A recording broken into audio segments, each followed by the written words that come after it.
Ассалому алейкум бародарон. Ман медонам ки ҳама интизор буданд ки имрӯз ман ҳамаи бозиҳоро муҳокима мекунам, вале ростӣ саломатиам иҷозат намедиҳад. Ҳамин тавр имрӯз танҳо як бозиро мегирем: Реал бар зидди Леванте. Чаро маҳз ин бозӣ? Барои он ки воқеан бисёр чизҳо барои гуфтан аст. Ростӣ ман дигар бозиҳои дирӯзаро тамошо накардам. Танҳо субҳ бозии Реалро дидам, вале пас аз он қарор додам ҳамин видеоро сабт кунам, барои он ки шумо ҳам фаҳмед ки Реал имрӯз ба куҷо меравад, чӣ гуна бозӣ мекунад. Дар ҳамин бозӣ воқеан бисёр чизҳо дида шуд, бисёр лаҳзаҳои муҳиме буданд ки бояд муҳокима шаванд. Барои ҳамин ман танҳо дар бораи ҳамин бозӣ гап мезанам ва онро пурра шарҳ медиҳам. Бозиҳои дигарро агар саломатиам иҷозат диҳад дар телеграм каналам муҳокима мекунам. Ҳамин тавр бародарон, маро дуруст фаҳмед. Ва агар шумо мехоҳед дигар бозиҳоеро ки имшаб мегузаранд пахши мустақим тамошо кунед, то ба телеграм канали ман дар омада обуна шавед. Имшаб бозиҳо бисёр ҳастанд. Ссилка дар описания ва комментария ин видео гузошта шудааст. Акнун ягон ҷо баъзур шунед, мо бошем сар мекунем. Дӯстон, чӣ хеле ки гуфтем имшаб бозиҳо хеле бисёранд. Ҳам дар Ла Лига, ҳам дар Кубоки Англия ва ҳамчунин Лигаи Аврупо мегузарад ва шумо метавонед ҳамаи рақобатҳоро бо сарпарасти видеои мо ширкати 1x ҷолибтар гардонед, зеро дар он ҷо ҳамвақт коэффициентҳои баланд ва бонусҳои гуногун шуморо интизор аст. Ҳамчунин нафароне ки то ҳол регистратсия накарданд метавонанд дар аввалин пардохти худ бо промои махсуси мо AMG0777 соҳиби 8000 сомонӣ бонус гарданд. Ссилкаи бозӣ дар комментария ин видео. Имкониятро аз даст надиҳед. Бародарон, чӣ мегӯем? Реал бозам ғалаба кард. Дастаи Хаби Алонсо идома медиҳад ки рақибонро бо як услуби ороми боварибахш шикаст диҳад. Ин дафъа Леванте қурбонӣ шуд, ҳисоб калон баромад. Баъзеҳо мегӯянд натиҷа интизоршаванда буд, вале бозӣ бисёр чизҳои ҷолиб дод барои таҳлил. Аввалан як чизро бояд гуфт: ин Реал ҳоло ҳам то сатҳи беҳтарини бозии худ нарасидааст. Ҳам 7 пирӯзӣ пайҳам гирифтанд. Рақамҳо зебо ҳастанд, вале агар диққаттар нигоҳ кунем, мебинем даста то ҳоло баъзан қатъ мешавад, баъзан иштибоҳ мекунад. Аммо фаҳмиши бозингарон ва сифати инфиродӣ ҳамаи камбудиро мепӯшонад. Акнун биёед як аз бозингарон гап занем. Винисиус боз бо ҳамон услуби ҳамешагӣ: ҷасур, тез, ҳамлакунанда ва муҳимаш ин аст ки масъулиятро бар дӯш мегирад. Голаш як шоҳасар. Ин лаҳза мисли изҳорот буд: ман боз дар саҳна ҳастам, ман барои туби тиллоӣ мубориза мебарам. Аз рӯи кайфияти ӯ равшан дида мешавад ки Вини ин мавсим мехоҳад шахсияти асосии Реал бошад, на танҳо рақами дуюм пас аз Мбаппе. Франко Мастантуоно ҳамин ҷо воқеан хурсанд шудан лозим аст. Чанд бозӣ пайҳам ноком шуд, тири дарвоза, стунҳо нокомӣ ва ниҳоят рахна кард. Голи аввалини худро барои Реал зад ва хеле зебо ҳам шуд. Барои бозингари ҷавон ҳамин гуна лаҳзаҳо мисли гардиши сарнавиштанд.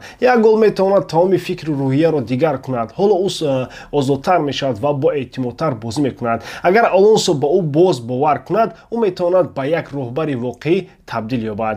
Мбаппе бошад, як ҷо бо худ истилои беназирро таздиқ мекунад. Дар оғози бозӣ қариб намоён набуд.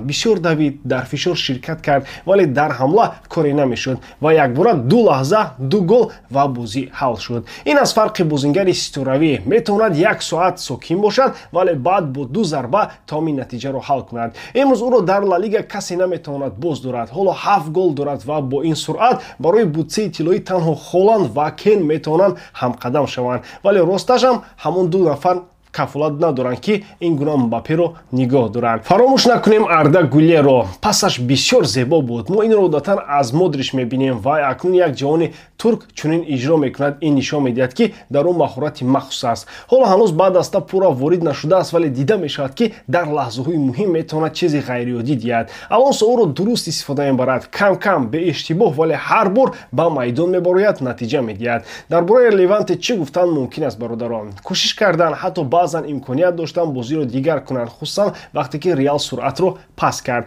Вале сатҳи бозингарон фарқ дорад. Як бор истифода кардан аз иштибоҳ, аммо баъд аз он дигар қувва ва имконият надоштанд. Ин воқеӣ аст барои чунин дастаҳо. Танҳо имкони нигоҳ доштан аз хатоҳои рақибон вуҷуд дорад, вале вақте ки Вини ва Мбаппе дар як вақт фаъол мешаванд, дигар ҳамаи чиз тамом. Акнун биёед дар бораи Алонсо бигӯем. Ӯ кори бузург мекунад. Мо ӯро ҳамчун бозингар хуб ёд дорем, ором, бо диди хуби бозӣ.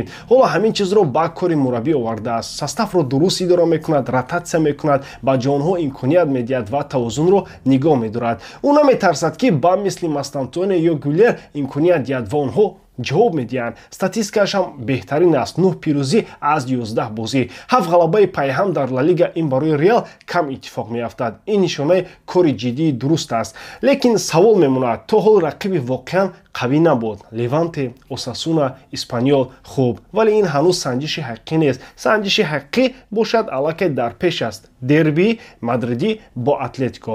Ҳамагон медонанд, Атлетико метавонад аз дигарон мағлуб шавад, вале бо Реал ҳамеша мисли охирин бозии зиндагӣ мебарояд. Метрополитано аз душвортарин варзишгоҳҳо барои Реал аст ва ҳамин бозӣ нишон медиҳад, ки Реали Алонсо воқеан чӣ қадар қавӣ аст. ҳоло каме дар бораи туби тиллоӣ. Ҳама мегӯянд Мбаппе фаворит. Формааш беҳтарин аст. Виниам қадам ба қадам пеш меравад, аммо росташ ҳамеша як чиз ҳал мекунад: чемпионати ҷаҳон.